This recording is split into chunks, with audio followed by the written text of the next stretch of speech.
Okay, it's been a while since I've been on here, and I want to tell everyone, I hope y'all had a Merry Christmas and a very Happy New Year. Anyway, I want to discuss the recent violence against Christians in the Middle East, mainly in Iraq and Egypt. As most of you know, there was a Syriac Catholic Church in Iraq, I believe in Baghdad, that during its service was bombed. And just recently, there was a Coptic Catholic Church in Egypt that was bombed. I'm not trying to start intolerance. I'm not trying to do any bigot things. But this has been going on for too long, especially in the Middle East. The Middle East is where Christianity originated. We are, what did they say? We are spiritual Semites because of this. Without the Middle East, there would be no Christ. Well, there would still be a Christ, but there would be no Christianity, or at least not as we know it. With that being said, with regards to Islam and stuff, do I believe it to be true? No. I believe it's a false religion based on someone who had, what are they called? Epilepsy. Someone who had epilepsy. Which most people don't believe anymore that Muhammad had epilepsy, but teach his own, yeah? But I believe their freedom to worship how they want and to worship who they want. Likewise, Christians should have that same freedom in Middle Eastern countries. And what about countries in the Middle East that have traditionally had a Christian majority? Like, only 40% of Lebanon is Christian now. For a country that has traditionally been Christian. I think 1920s, 1930s, something like that. 80% of the country was Christian. Now it's half of that. Mainly Maronite, Greek Orthodox, and Melkite. Melkite and Maronites are Catholics. And it's not so much due to Muslims as it is the Christians are leaving because of fear of what might happen to them. In Lebanon right now, Christians are a large majority. Or large minority, rather. They're plurality.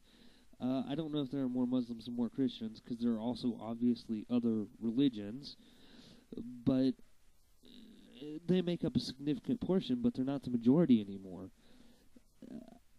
With that being said, the Lebanese diaspora, they are the majority.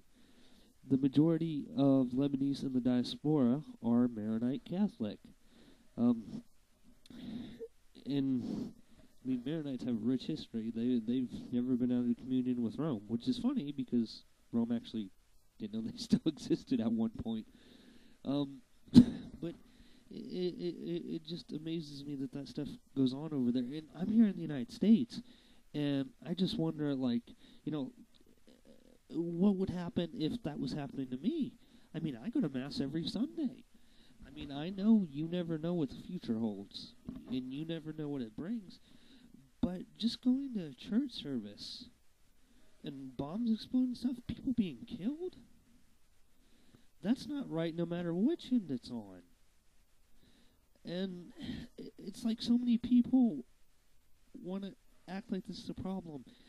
You rarely hear it here in the States. The only reason I know about it is because I have EWTN. There might be a fleeting thing about it. Oh, and I was watching the BBC earlier. Although BBC can be rather biased, they do have some good stuff occasionally.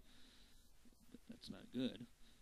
And I feel like that there's nothing that can be done. Look, divisions amongst Christians are bad enough as it is. Okay? And I feel like Christians of different groups are not doing enough to work together to prevent this. I'm not saying arm every single pastor with, a gun, although I live in South Carolina, and legally we're supposed to bring guns to church. It's an outdated law. I like guns, I just Well, I don't have anything against bringing them to church. I'm just saying that or at least not for that situation.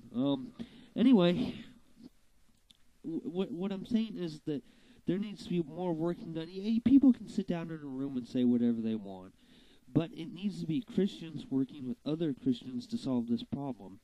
Not saying Islam is the problem. Fundamentalism is the problem. And you have fundamentalism in Christianity, too, and it's almost as bad as fundamentalist Muslims. Yes, I just said Jerry Falwell is almost as bad as fundamental Islam. I said it. Yay for controversy. Controversy. Stupid lisp. Controversy. Controversy. Okay. See that picture there? I want you to remember this. You know, ich vertraue auf dich. That literally ich vertraue auf dich. I'm sorry, I forget those E's aren't silent. I'm so used to English. It means Jesus, I trust in you. The Jesus part, I don't know how you would pronounce that in German. But ich vertraue auf dich. Vertraue auf dich. Jesus, I trust in you. And that's something that all Christians should remember, is that we are supposed to trust in the Lord. How can we trust each other? How can we work together if we don't even trust in the Lord? We say we do, but we don't. Goodbye.